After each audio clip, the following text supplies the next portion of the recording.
여러분들은 이 세상을 누가 지배한다고 보십니까? 초창기 한국에 온 선교사들 중에 로제타 홀이라는 분이 계십니다. 이분은 남편 제임스 홀 선교사와 함께 사역을 했습니다. 두 분 다 감리교 선교사였고 또한 두 분 다 의사였습니다. 이 둘은 1890년 한국에 도착한 후 평양 지역의 선교를 담당하셨습니다. 특히 남편이었던 제임스 홀은 아주 정열적인 선교사였습니다.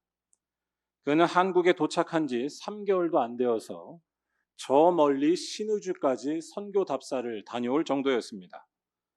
그런데 이렇게 열정적인 선교사였던 제임스 홀은 안타깝게도 오래 사역하지 못하고 일찍 돌아가시고 말았습니다. 그가 활동했을 당시에 한반도는 청일 전쟁으로 쑥대밭이 되어 있었습니다. 그때 격전지 중에 하나가 제임스 홀이 활동했었던 평양이었습니다. 전쟁 기간 중 서울로 피신했었던 이 홀 선교사는 전쟁이 끝나자마자 평양으로 돌아갔습니다. 그는 자기 몸을 아끼지 않으면서 부상병들을 돌봤다고 합니다. 그런데 이러한 열정과 헌신의 결과는 안타깝게도 허탈한 죽음이었습니다. 환자들을 돌보다가 과로한 탓에 홀 선교사는 그만 이질에 걸리고 말았습니다. 당시에는 이질을 고치는 것이 쉽지 않았습니다. 그래서 그는 이질을 치료하기 위해 서울로 이송이 됐습니다. 그런데 서울로 이송되는 중에 그만 발진 티푸스에까지 감염되고 말았습니다. 결국 그는 1894년 11월 그의 나이 34살 때에 순직하고 말았습니다. 한국에 온 지 불과 4년도 안 된 해에 그것도 아내 로제타 홀 선교사와 아들 셔우드 홀 그리고 로제타의 뱃속에 있었던 아기까지 남겨둔 채 순직한 것이었습니다. 남편을 잃은 로제타 홀 선교사는 크게 절망할 수밖에 없었습니다. 그때 그녀의 나이가 29살이었습니다. 그런데 몇 년 뒤 그녀에게는 더 큰 아픔이 찾아왔습니다. 뱃속에 있다가 태어난 둘째 아이, 눈에 넣어도 안 아픈 딸 이디스마저 그만 4살의 나이에 죽고 만 것이었습니다. 얼굴도 보지 못했던 그 아버지처럼 이 이디스도 이질에 걸려서 죽고 말았습니다. 한국이라는 낯선 나라에 선교하러 와서 남편을 잃고 또 딸마저 잃은 로제타 홀 선교사의 슬픔은 감히 상상할 수가 없습니다. 로제타 홀 선교사의 일기를 책으로 펴낸 로제타 홀 일기라는 책을 보면 이때 그녀가 겪은 슬픔과 절망이 잘 묻어나옵니다. 지금 여러분들 보시는 화면을 보시면 맨 위에 아기의 머리카락이 있습니다. 4살의 나이에 죽은 이디스의 머리카락을 남겨놓고 일기장에 붙여놓은 것이었습니다. 여러분 같으면 이럴 때 어떠실 것 같습니까? 과연 선교를 계속할 수 있으시겠습니까? 선교지에서 희망이 아니라 절망을 겪은 로제타 홀은 아무도 위로해 줄 수가 없었습니다. 그런데 그녀는 이러한 상처와 아픔을 가졌음에도 불구하고 한국에서 선교하는 것을 포기하지 않았습니다. 그녀는 오히려 남편의 죽음 이후에 더 놀라운 사역을 이어나갔습니다. 슬픔과 절망이 가득한 중에도 하나님의 일은 이어졌습니다. 로제타 홀 선교사가 이룬 업적은 대단했습니다. 로제타 홀 선교사는 우리나라 최초의 여자 의사였던 박유산이라는 여성을 키워냈습니다. 본래 이름이 박점동이었는데 이 여성을 미국으로 유학시켜서 최초의 여자 의사를 만든 것이었습니다. 여성들을 위한 의학 교육을 위해 특별히 헌신한 것이 로제타 홀이었습니다. 그래서 그녀가 세웠던 교육기관이나 병원들은 나중에 여러 유수 대학의 의학과로 발전하기도 했습니다. 그녀가 세웠던 동대문 부인병원이 이화여대 의학과가 되었고 로제타 홀 선교사가 만들었던 경성 여자의학 전문학교는 훗날 고려대학교 의학과의 전신이 되기도 합니다. 또 그녀는 남편의 사역을 이어서 평양 최초의 근대식 병원 기홀 병원을 세웠습니다. 홀 선교사를 기념한다 그래서 기홀 병원인데, 이 병원은 북한에서 가장 큰 병원이었던 평양연합기독병원의 전신이 됩니다. 로제타 홀의 사역은 여기에서 그치지 않았습니다. 로제타 홀을 찾아온 환자들 중에는 벙어리나 맹인과 같은 장애인들이 참 많았습니다. 그녀는 이들 중에서 시각장애인들을 위해 자신이 어릴 때 배웠었던 미국식 점자를 소개하기도 합니다. 이것이 우리나라 최초의 점자였습니다. 제가 드리고 싶은 말씀은 하나님의 역사라는 것을 우리가 보다 실제적으로 느끼고 알 필요가 있다는 것입니다. 로제타 홀 선교사가 겪었던 어둠과 절망은 말 그대로 누구든지 모든 것을 포기하게 만드는 끝이었습니다. 하지만 그 끝에서도 하나님의 놀라운 역사가 계속해서 이어졌다는 것입니다. 그리고 이와 같은 사실은 세상을 정말로 다스리는 분이 누구인지 우리들에게 다시 한번 깨닫게 해준다는 것입니다. 세상을 다스리는 것은 우리를 절망시키고 포기하게 만드는 이 세상의 여러 가지 일들이 아닙니다. 고난과 아픔과 절망이 이 세상을 다스리지 않습니다. 정말로 세상을 다스리는 분은 오직 하나님 한 분뿐인 줄로 믿습니다. 왜냐하면 하나님께서는 그러한 고난과 아픔 속에서도 절망이 있어도 일하실 수 있으며 살아 역사하시는 분이기 때문입니다. 아니, 하나님은 그보다 더한 분이라고 할 수 있습니다. 하나님은 고난과 아픔 속에서 일하실 뿐만 아니라 그러한 고난과 아픔을 오히려 선하게 바꾸실 수 있는 분이라는 것이, 그런 것들을 오히려 생명의 역사로 바꾸실 수 있는 분이라는 것이 바로 성경의 고백이기 때문입니다. 하나님께서는 우리 인생의 비참한 일들을, 아픔들을 생명을 살리는 구원의 역사로 만드실 수 있는 줄로 믿습니다. 그래서 우리 삶에 일어나는 모든 일들을 이 세상의 논리가 아니라 하나님의 은혜와 섭리 안에서 바라볼 수 있는 것, 이것이 우리 믿는 자들의 놀랍고도 무서운 능력이라는 것입니다. 이 사실을 말하고 있는 것이 오늘 우리가 함께 읽은 말씀입니다. 오늘 말씀은 여러분 모두 다 잘 아실 것입니다. 오늘 말씀은 요셉이 애굽의 총리가 된 후에 자신을 팔았었던 형들과 다시 재회하게 된 일을 배경으로 하고 있습니다. 요셉은 어릴 적에 형들에 의해 노예로 팔려갔었던 참 가슴 아픈 일을 가지고 있는 사람이었습니다. 창세기 37장을 보면 이 이야기를 잘 알 수 있습니다. 형들은 자기 잘난 척을 하면서 형들을 무시하고 있었던 요셉을 참을 수 없었습니다. 그래서 그를 지나가던 상인들에게 팔아버렸고 결국 요셉은 애굽의 노예가 되어버렸습니다. 오늘 말씀을 잘 이해하려면 요셉이 지금 이렇게 형들에게 버림받았던 그 이야기와 그의 가정에 대해서 잘 이해해야 합니다. 요셉이 형들에게 팔려갔던 이 이야기는 한마디로 어느 집안에서나 볼 수 있는 슬픈 가족사를 말한다고 할 수 있습니다. 아마도 요셉이 형들에게 미움받아서 팔려가기까지 한 이 일에 대해서 요셉의 자업자득이다, 잘난 척하기 좋아했던 요셉의 그 결과였다라는 식으로 볼 분도 계실지 모르겠습니다. 요셉은 형들 앞에서 자신의 꿈 이야기를 한 적이 있었습니다. 형들이 자신에게 절을 한다는, 형들로서는 받아들이기가 어려운 굉장히 불쾌한 이야기를 하는 것이었습니다. 그런 요셉을 형들은 당연히 미워할 수밖에 없었습니다. 급기야 요셉을 노예로 팔아버리기까지 했던 것입니다. 그래서 어쩌면 요셉의 자업자득처럼 보일 수도 있다라는 말씀인데, 사실 요셉의 이러한 모습은 잘 살펴보면 그의 아버지 야곱 때문이다라고 할 수 있습니다. 요셉은 아버지의 편애 속에 자란 아이였습니다. 그러던 중에 자기도 모르는 사이 자기밖에 모르는 어린아이 같은 모습이 되어버렸다는 것입니다.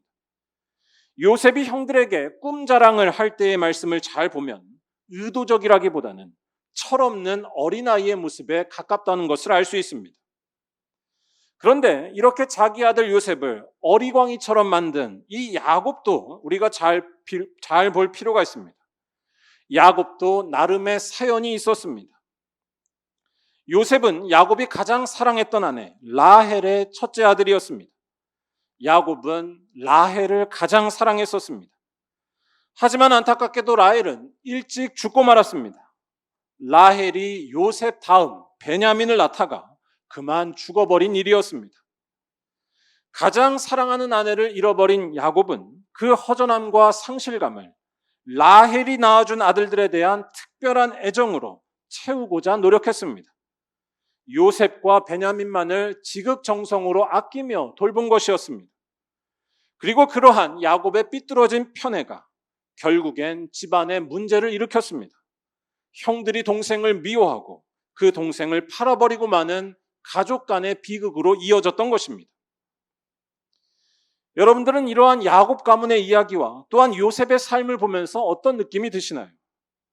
저는 이 이야기를 볼 때마다 어느 집안에나 있는 복잡한 아픔과 상처 같은 것이 생각이 납니다. 여러분 모두 다 잘 아시겠지만 아픔이 없는 집이 없습니다. 상처나 문제가 없는 집이 없습니다. 부모가 가진 상처가 자녀에게 이어져서 아픔이 반복되기도 하고 오랫동안 골맞던 문제가 터져서 상처가 나기도 합니다. 오늘 말씀에 나오는 야곱과 요셉의 집안도 그와 같았던 것으로 볼 수 있다는 말씀입니다. 문제의 핵심이 되는 이 아버지 야곱에 대해서 다시 설명하자면 그는 어떻게 보면 참 불쌍한 사람이었습니다. 야곱은 어릴 적에 부모 곁을 떠나 혼자서 살아야만 했습니다. 아무도 그를 도와주지 않았고 모든 것들을 다 혼자 부딪히며 외롭게 지내온 것이 야곱의 삶이었습니다. 이후에 야곱은 자신이 사랑하던 아내를 오랜 시간 끝에 얻었지만 그 아내마저 얼마 있지 않아 죽고 말았습니다. 이때 야곱이 자기의 인생을 어떻게 바라봤을까요? 참 재수없는 인생이다 라고 스스로를 보지 않았을까요? 이러한 야곱은 자기 인생에 대한 보상을 받기 위해 라헬이 낳아준 두 아들들을 끔찍히 아꼈을 것이라는 말씀입니다. 이 두 아들들에 대한 집착은 곧 야곱 자신에 대한 집착이고 야곱 자신의 삶에 대한 연민이었습니다. 그런데 야곱에게서 시작된 이 아픔과 연민이 가족 전체의 아픔과 비극으로 발전하고 말았습니다. 아버지의 편애를 받은 어린 요셉은 철없는 어린아이가 되어버렸고 이러한 요셉을 바라보던 야곱의 다른 배다른 형제들은 이 모든 상황에 대해 시기하고 분노할 수밖에 없었습니다. 그 결과 이 집안은 파탄이 나고 말았습니다. 철없던 요셉은 분노한 형들에 의해 노예로 팔려버렸습니다. 아버지 야곱은 또다시 자신이 좋아하던 사람을 잃어버렸습니다. 또한 동생을 팔아버린 형들은 겉으로는 원하는 바를 이뤘을지 몰라도 동생을 팔아버린 형이라는 부끄러움과 비참함을 속으로 가져야만 했습니다. 시기와 원망, 상처와 미움이 가득한 슬픈 가족사의 이야기가 나오고 있는 것입니다. 그런데 오늘 말씀은 이렇게 슬픈 가족사에 대해서 아주 놀라운 관점으로 다시 말하고 있다는 것입니다. 이 모든 비극과 슬픔이 하나님께서 생명을 살리기 위해 하셨던 하나님의 일이었다라고 고백하는 것입니다. 우리 다 함께 5절에서 요셉이 하는 말을 읽어보도록 하겠습니다. 당신들이 나를 이곳에 팔았다고 해서 근심하지 마소서, 한탄하지 마소서. 하나님이 생명을 구원하시려고 나를 당신들보다 먼저 보내셨나이다. 아멘. 하나님이 생명을 구원하시려고 나를 당신들보다 먼저 보내셨나이다. 이 말씀은 창세기에서 가장 아름다운 말씀이자 또한 신앙의 극치를 보여주는 말씀입니다. 요셉의 삶에 있었던 비극이, 아니 그의 가족사에 담겨 있었던 모든 상처들이 사실은 하나님의 일이었으며 생명을 구원하기 위한 하나님의 섭리 속에 있었음을 고백하고 있는 것입니다. 이 말씀을 잘 이해하려면 일단 지금 요셉의 형제들이 식량을 구하기 위해서 요셉을 만나러 왔었다라는 것을 잘 이해해야 합니다. 요셉은 지금 애굽의 총리였습니다. 노예로 팔려왔었던 그는 우여곡절 끝에 또한 하나님의 보호하심 아래 애굽의 총리 자리에 오릅니다. 애굽의 총리에 오른 후 애굽과 그 주변에는 지독한 흉년이 닥치고 말았습니다. 먼저 7년의 풍년이 있고 난 후에 7년의 흉년이 들었던 것인데, 이때 애굽을 비롯한 온 나라에는 먹을 것이 부족해지고 말았습니다. 그런데 요셉은 이때 참 지혜로운 사람이었습니다. 그는 먼저 있었던 7년의 풍년 동안 곡식을 잘 저장해 놓았습니다. 그러자 기근이 닥쳤을 때 먹을 것이 부족해진 여러 나라에서 이 애굽의 지혜로운 총리 요셉에게 몰려들 수밖에 없었습니다. 식량을 구하기 위해서였습니다. 그런데 이때 이렇게 애굽을 향해서 왔던 이들 중에는 요셉의 잃어버린 형제들이, 요셉을 버렸던 그 형들이 있었다는 사실입니다. 이것은 지금 아주 놀라운 하나님의 섭리가 요셉과 그의 형제들의 삶 가운데 흐르고 있다는 것을 보여줍니다. 기근과 굶주림의 아픔이 오히려 형제들을 다시 만나게 하는 하나님의 일이 되고 있었습니다. 결국 이때 애굽을 찾아온 요셉의 형제들은 자기들이 버렸던 바로 그 요셉에 의해서 식량을 구하게 됩니다. 자기들이 버렸던 요셉에 의해서 생명을 건지게 됩니다. 또한 여러 우여곡절을 거친 뒤에 요셉과 극적으로 상봉하기까지 합니다. 고난과 아픔의 시간이 생명을 살리는 놀라운 시간으로, 먹을 것이 떨어졌던 아픔의 현실이 형제들을 다시 만나게 되는 놀라운 일로 이어진 것이었습니다. 하나님의 섭리가 그 뒤에 흐르고 있었습니다. 오늘 말씀은 그러한 일들 중에서 요셉과 형제들이 상봉하는 것에 대한 말씀인데, 일단 요셉은 자기를 버렸던 이 형들에게 자신이 누구인지를 밝힙니다. 내가 바로 당신들이 팔았던 아우 요셉이라고 말하는 것이었습니다. 이때 요셉은 눈물을 억누를 수가 없었습니다. 2절에서 요셉이 큰 소리로 울었고 그 울음소리가 온 궁중에 다 들릴 정도였다라는 말씀이 나옵니다. 이것은 한마디로 지나온 시간 동안 쌓이고 쌓였었던 요셉의 아픔과 한이 터져나왔다는 것을 말하는 말씀입니다. 요셉은 그동안 얼마나 힘든 것들을 참으면서 지내와야 했을까요? 요셉은 얼마나 그동안 가족이 보고 싶었을까요? 아니, 자기를 버렸던 그 형들이 얼마나 미우면서 또한 동시에 그리웠을까요? 또한 자기를 아껴줬었던 아버지 야곱은 또 얼마나 보고 싶었을까요? 옛날 개역 성경으로 이 말씀을 보면 이때 요셉이 운 것에 대해 방성대곡했다라고 표현합니다. 이렇게 복잡한 감정이 들었던 것은 비단 요셉만이 아니었습니다.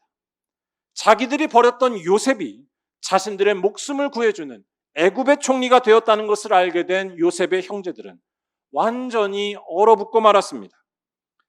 3절에서 형들이 그 앞에서 놀라서 대답하지 못하더라라는 말씀이 이를 말해줍니다. 아마 이 형들은 큰 충격을 받았을 것입니다. 이때 형들은 요셉 앞에서 무슨 생각이 머릿속에 들었을까요? 죄책감 같은 것이 들지 않았을까요? 또한 자신들은 이제 정말 죽었구나라는 생각을 하지 않았을까요? 이 모든 상황이 믿을 수가 없고 그냥 두렵게만 느껴지지 않았을까요? 그런데 이렇게 복잡한 마음을 갖고 있었던 형들을 향해 요셉은 그들을 안심시키면서 아주 놀라운 이야기를 하기 시작합니다. 바로 자신에게 일어났었던 그동안의 모든 아픔과 슬픔들은, 우리 가족의 그 아픈 비극들은 사실은 하나님의 일이었노라 라고 고백하는 것이었습니다. 우리 삶에 있었던 아픔이 하나님의 일이었다라고 고백하는 것이었습니다. 왜냐하면 하나님께서는 생명을 구원하시려고 나를 당신들보다 먼저 보내셨다는 것을 깨달았기 때문이었습니다. 요셉은 이 말을 5절에서만 하지 않습니다. 7절에서도 하나님이 큰 구원으로 당신들의 생명을 보존하고 당신들의 후손을 세상에 두시려고 나를 당신들보다 먼저 보내셨나니 라고 이야기합니다. 8절에서도 똑같이 말합니다. 나를 이리로 보낸 이는 당신들이 아니요 하나님이시라. 나를 이리로 보내서 온갖 고생을 했던 그 일은 하나님이 하신 일이라고 말하는 것이었습니다. 또 9절에서도 하나님이 나를 애굽 전국의 주로 세우셨으니 라고 말하면서 자신이 이곳 애굽에 오게 된 모든 일들이 하나님의 일이었다고 반복해서 말하는 것이었습니다. 하나님께서 생명을 구원하기 위해 자신을 먼저 보내셨으며 이 아픔과 고난의 시간을 받게 하셨다고 이야기하는 것이었습니다. 여러분, 요셉의 이 고백, 여러분들은 받아들이실 수 있으시겠습니까? 요셉의 이 고백은 대단히 놀라운 고백입니다. 우리 인생에서 일어나는 슬픔과 아픔, 비극까지도 하나님의 일로 보고 있습니다. 아픔과 고난 속에서도 일하실 수 있는 하나님의 그 놀라운 모습을 요셉이 보고 있었다는 것입니다. 여러분들은 이러한 하나님이 보이고 계십니까? 제가 드리는 이 말씀은 우리 삶에서 일어나는 모든 일들이 어차피 다 하나님이 하시는 것이니까 우리는 할 것이 없다라고 생각하거나 또는 무책임하게 행동해도 된다라는 그런 이야기가 아닙니다. 요셉의 형들이 요셉을 노예로 팔아버렸던 일은 분명히 잘못된 일입니다. 이에 대해서 요셉의 형들은 마땅히 책임을 져야 합니다. 또한 우리 모두는 우리가 살아가는 각자의 삶에서 다 최선을 다해야 하고 자기의 삶에 대해 열심히 책임을 져야 합니다. 그런데 그럼에도 불구하고 우리가 이 세상을 살아가면서 잊지 말아야 할 것이 있다는 것입니다. 바로 우리가 살아가는 이 세상은 하나님이 주인이시고 하나님께서 주장하신다는 사실입니다. 아픔마저도 하나님께서 다스리십니다. 절망마저도 하나님께서는 생명의 도구로 바꾸실 수 있다는 것입니다. 이 말씀을 드리는 이유는 이 사실을 온전히 깨닫고 고백하는 것에 따라서 우리가 이 세상의 주인이 누구인지 정확히 알 수 있기 때문이고 또한 세상 앞에서 우리가 절망하지 않을 수 있기 때문입니다. 분명히 요셉이 겪었던 일들, 그가 경험한 집안의 일들은 생각하기도 싫은 비참한 일이었고 가슴이 찢어지는 일들 투성이었습니다. 여러분들이 요셉이라면 자기 가정에서 일어났던 이러한 일들을 보고 뭐라고 말씀하시겠습니까? 징글징글한 이놈의 집안, 생각하기도 싫은 일이라고 하면서 원망하지 않으시겠습니까? 그런데 요셉은 아주 놀라운 믿음의 눈을 가진 사람이었습니다. 그러한 아픔조차도 하나님께서는 생명의 기회로 바꾸실 수 있다는 것을, 그러한 아픔 속에서도 하나님께서는 역사하실 수 있다는 것을 본 것이었습니다. 절망과 아픔 속에서도 하나님은 살아계시고, 아니 비극마저도 생명을 구원하기 위한 기회로 만드실 수 있는 분이 바로 하나님이시라는 것입니다. 요셉의 이 고백은 우리가 살아가는 이 세상과 역사를 바라보는 관점을 완전히 새롭게 합니다. 여러분들은 이 세상의 주인이 누구라고 고백하십니까? 우리는 이 세상과 역사를 주관하시는 분이 하나님이라고 대단히 쉽게 이야기합니다. 하지만 사실 우리는 그러한 믿음을 갖고 살지 않을 때가 더 많습니다. 여러분들의 인생에 요셉이 겪은 것과 같은 그러한 아픔과 비극이 일어났다고 생각해 보시기 바랍니다. 그때 우리는 당연히 모든 것을 포기하며 절망할 수밖에 없을 것입니다. 절망한다는 것은 그러한 아픔과 비극이 어쩔 수 없는 것이며 또한 우리가 이겨낼 수 없는 강력한 것이라고 믿는 것입니다. 즉 우리를 절망하게 만든 그러한 일들이 또한 세상의 논리가 이 세상의 주인이며 역사를 다스리는 것이라고 믿는 것입니다. 그것이 우리들의 현실적인 모습이 아닙니까? 하지만 요셉은 달랐습니다. 요셉은 이 세상을 꿰뚫어 봤습니다. 애굽으로 팔려온 요셉의 비참한 운명을 하나님께서는 오히려 생명을 건지는 구원의 역사로 만드셨다는 것입니다. 우리 삶에 일어나는 재난과 고통마저 오히려 생명을 얻을 수 있는 기회로 만드시는 이 하나님, 이분만이 세상의 주인이 되시는 줄로 믿습니다. 요셉은 이 하나님을 본 사람이었습니다. 요셉을 절망하게 하고 또한 요셉의 집안을 파탄나게 했었던 많은 일들이 있었지만 그러한 것들이 세상을 주장하거나 우리의 인생을 결정하는 것이 결코 아니라는 것을 알았던 사람이었습니다. 고난도 생명으로 바꾸실 수 있는 하나님만이 세상 그 어떤 것보다 강하신 분이고 우리의 삶과 이 세상을 다스리는 실제적인 주인이 되시는 줄로 믿습니다. 그런데 여러분, 이러한 하나님의 모습이 가장 완전하게 드러난 사건이 있습니다. 그것이 바로 예수님의 십자가 죽음이었습니다. 예수님의 죽음은 아주 비참한 사건이었습니다. 그런데 그의 죽으심은 세상의 지배를 받지 않는 놀라운 사건이었습니다. 예수께서는 이 세상에서 볼 때 가장 부족한 상태에 있으셨고 아무것도 행복한 것이 없는 비참한 자리에 있으셨지만 그것이 전혀 그에게 문제가 되지 않았습니다. 예수께서는 3일 만에 부활하셨기 때문입니다. 그래서 이 예수의 죽으심과 부활하심을 알고 이 예수님과 하나가 되는 자는 또한 예수께서 누린 그 운명에 동참할 수 있다는 것입니다.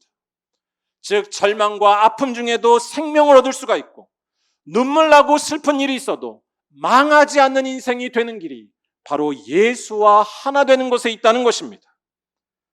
다시 말해 예수의 그 비참한 죽음이 세상을 구원하는 하나님의 사건이 되었습니다. 절망과 고통 속에서도 역사하시는 하나님, 죽음 속에서도 생명을 내시는 그 하나님이 예수 안에서 온전히 드러났기 때문입니다. 우리 기독교인들은 이러한 하나님이 나타나신 예수가 나의 구세주라고 믿으며 이분이 내 삶에 함께 하시면 아무리 힘든 일과 어려운 일이 있어도 그 속에서도 생명을 누리게 된다고 고백하는 것입니다. 문익환 목사님께서 쓰신 시 중에 부활절 아침에라는 시가 있습니다. 이 시를 보면 처음부터 대단히 이상한 표현이 반복해서 나오는 것을 볼 수 있습니다. 빛은 무덤에서 새어나온다라는 표현입니다. 빛은 무덤에서 새어나온다. 이 말은 전혀 말이 안 되는 말입니다. 그런데 잘 생각해보면 이 말은 사실 틀린 말이 아닙니다. 무덤은 빛이 나올 수 없는 곳입니다. 무덤은 죽음의 장소이고 모든 것이 사라지는 곳이기 때문입니다. 하지만 이 시는 그런 무덤에서야말로 진정한 빛이 나온다고 말하고 있습니다. 무덤에서 새어나오는 빛이야말로 사라지지 않는 빛이며 참된 빛이며 언제나 역사하는 생명의 빛이기 때문입니다. 바로 무덤을 이기고 부활하셔서 죽음 가운데도 역사하시는 예수님을 말하는 것입니다. 사랑하는 우리 말리언교회 성도 여러분, 여러분들은 이러한 예수님의 빛이 날마다 환하게 보이고 계십니까? 예수님의 이 빛을 발견하는 것보다 우리 삶에 소중한 일이 더 있을까요? 예수님의 이 빛이 보이면 절망 중에도 좌절하지 않게 되는 줄로 믿습니다. 예수님의 이 빛이 보이면 무덤 속에서도 생명을 누리게 되는 줄로 믿습니다. 모든 아픔과 절망 중에도 생명의 능력을 발하시는 하나님의 놀라운 모습이 바로 예수님의 이 모습이고 빛이기 때문입니다. 그런데 이와 같은 빛은 아무에게나 보이지 않는다는 것이 대단히 중요합니다. 이것은 세상에 감춰진 진실을 깨닫는 것과 같습니다. 세상에 감춰진 진실은 아무나 알 수 있는 것이 아닙니다. 그렇기 때문에 우리가 열심을 다해서 해야 할 일이 있습니다. 이 예수님을 더욱더 온전히 알아보기 위해 힘쓰고 또한 예수님의 뒤를 따라가기를 결단하는 것입니다. 우리 말리언교회 성도들 모두 더욱더 기도하고 더욱더 말씀 보며 살아가야 할 줄로 믿습니다. 기도와 말씀을 통해 우리 인생에 뚫고 들어오시는 예수님의 빛을 발견할 수 있기 때문입니다. 또한 이 예수님을 따라가기 위해서 우리 곁에 울고 있는 사람들, 상처받은 사람들을 위로하고 섬기면서 살아가야 할 줄로 믿습니다. 그것이 예수님의 말씀에 순종하는 것이기 때문입니다. 그와 같은 삶을 살아갈 때에 여러분들은 절대로 망하지 않게 될 줄로 믿습니다. 어려운 일이 생겨도 그 어려운 일이 생명의 역사로 바뀌게 될 줄로 믿습니다. 아무리 답답한 처지에 있어도 다시 일어나게 되며 새로운 기쁨이 충만하게 될 줄로 믿습니다. 무덤에 들어가는 것 같아도 빛이 비치며 문이 열리게 되는 역사가 일어나는 것입니다. 절망도 생명으로 바꿔주시는 하나님의 놀라운 능력이 예수를 붙드는 자에게 충만히 임할 것이기 때문입니다. 바라기는 이러한 놀라운 은혜와 기쁨이 우리 만리언교회 성도들 모두에게 충만하시기를 주님의 이름으로 간절히 축원합니다. 기도하겠습니다.